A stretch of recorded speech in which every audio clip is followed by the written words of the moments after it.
Hello mga ka-nature, ito ulit tayo para ipakilala ulit ang isang klase ng halaman. Yan, mulberry.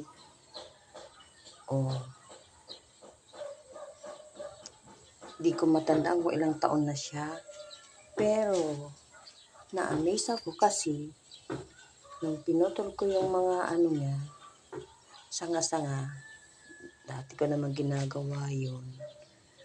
Namunga na siya. Ayan, namunga na. At yung kulay black, black, hinog na yun. Hinog na. Pwede mo na siyang pitasin. Yan.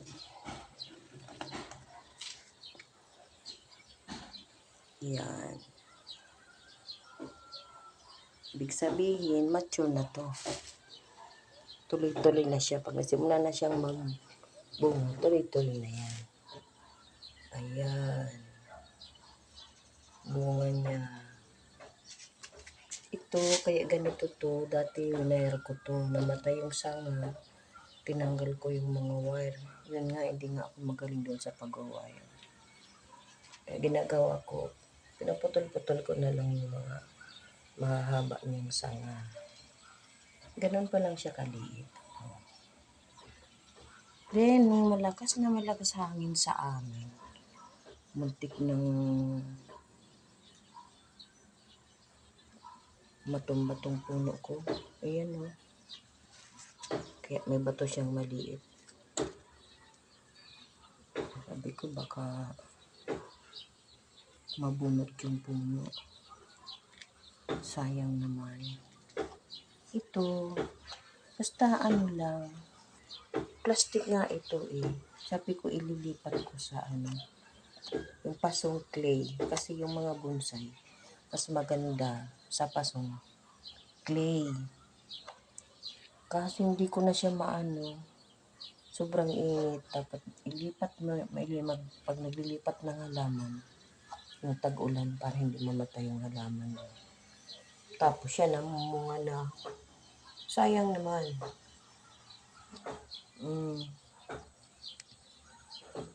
Siguro mga na rin to. Mga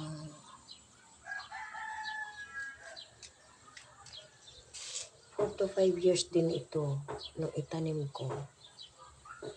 Kasi yung halaman, pag tinanim mo lang dito sa mga paso-paso, matagal talaga silang lumaki. Nakokontrol nga sila kung kaunti lang yung espasyo ng kanyang mga ugat. Diba? Sarap. Masarap yung bunga niya.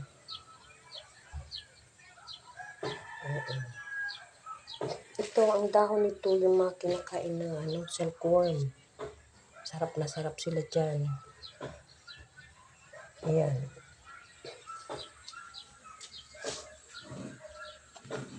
Diba?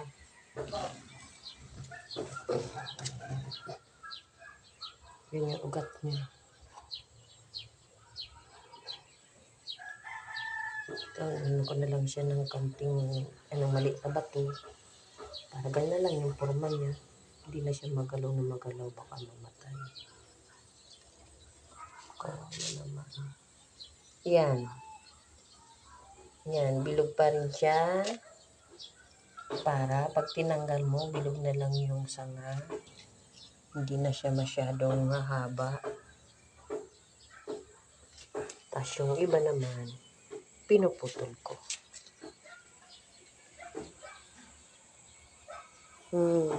Ang liit-liit niya po, pero nagbunga na siya.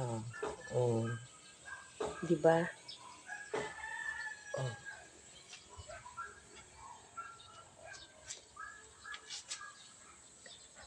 Yung isang variety lang to ng mulberry. Marami siyang variety.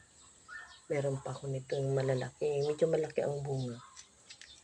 Pero hindi pa ako nakakapag-bonsai no. Okay. May insekto. Ito yung ugat niya. Yan. Yan.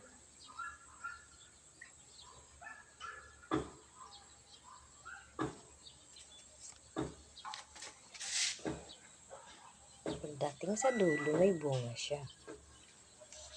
Diba?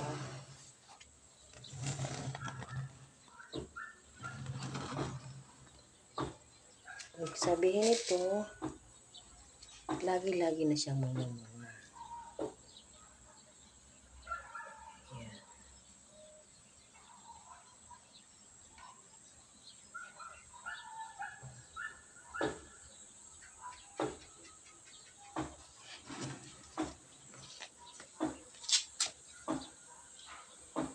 Yan siya.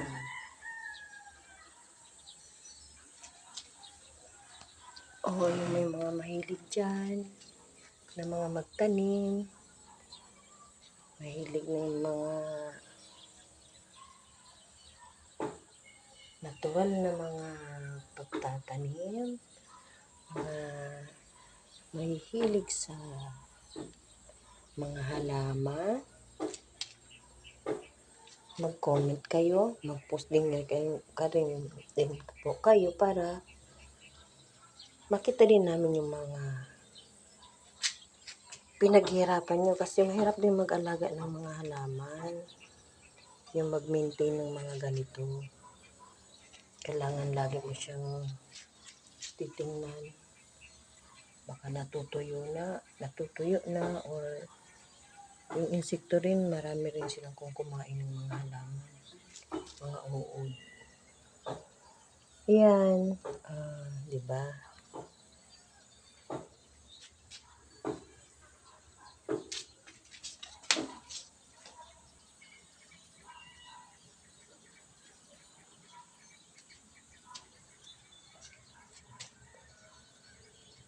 Hayaan nyo po. Pag ito, mas maraming bumunga, makikita nyo pa rin po. Dito lang siya, mayroon din siya dito. Yan.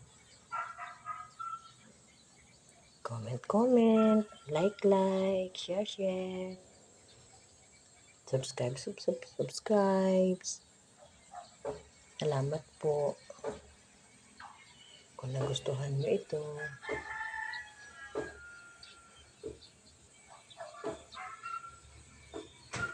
Yan po. Bye-bye po. Salamat po.